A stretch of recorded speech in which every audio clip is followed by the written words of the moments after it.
For Morningstar, I'm Jeremy Glaser. Might be tempting to recreate some of the portfolios of big institutional money managers, but that might not always be the best solution for individual retirees. I'm here with David Blanchett. He's the head of retirement research at Morningstar Investment Management for more. David, thanks for joining me. Thanks for having me. Let's talk a little bit about liability-driven investing. This is a topic that you've written about, and a lot of big money managers, insurers use this. Can you just define the term for us? Sure. So LDI is a process where you build a portfolio thinking about the risks of your liability. The liability for pensions is paying the participants in a defined contribution plan or a defined benefit plan. For an investor, it's retirement. And so the key with LDI is thinking about what are the risks of my goal and how does that affect my portfolio. So in practice, if you were to try to do this at an individual level, what would that look like? Or what are practitioners, how are they putting this into practice? Sure. So it's tough. I think the first question to ask yourself is what risks do I have with my goal, and how can I hedge those away with my portfolio? I think that, so for example, a common goal among retirees is to have income for life adjusted for inflation, right? So when we think about that, inflation is a key risk of the retirement goal. And so potentially adding in inflation hedging assets could be one way to think about hedging that liability as part of an LDI approach.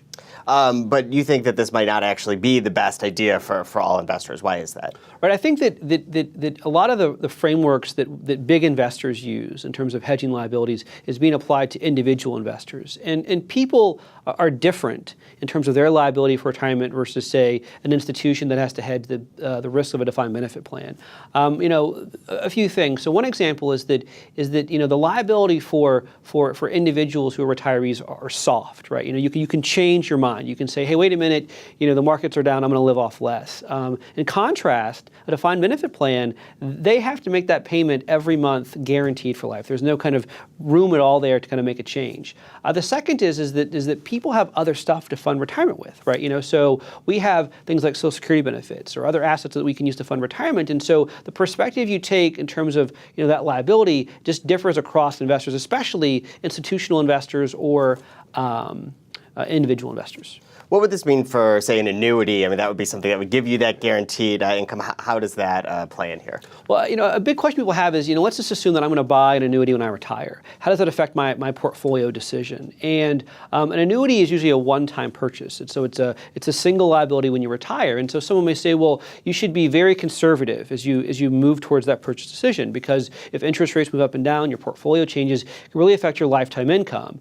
And I agree with that to a certain extent, but here's the thing. Most of us can take on some risk, right? Most investors don't have all their money in fixed income. And so I think the key really is understanding what is the impact for you as a retiree if the markets do go down. I think that there is, possibly some benefit to having, for example, long duration bonds in a portfolio to hedge that risk, but long duration bonds today aren't very attractive. So it's understanding kind of the overall market conditions along with what happens if things move against you in terms of funding your goal. So big picture, what does this mean for building a retirement portfolio? What do you think retirees should be doing now versus maybe the conventional wisdom? Sure. So, what we see a lot is a lot of big investors, suggest you should have all of your money in inflation-protected securities when you retire. We don't find that at all. We think that, in reality, most investors have a huge allocation to an inflation hedging asset like Social Security already. And so that for most people, having a well-diversified portfolio of all types of fixed income and all types of equities actually makes the most sense. Well, David, thank you for sharing your research with us today. Thanks for having me. For Morningstar, I'm Jeremy Glaser. Thanks for watching.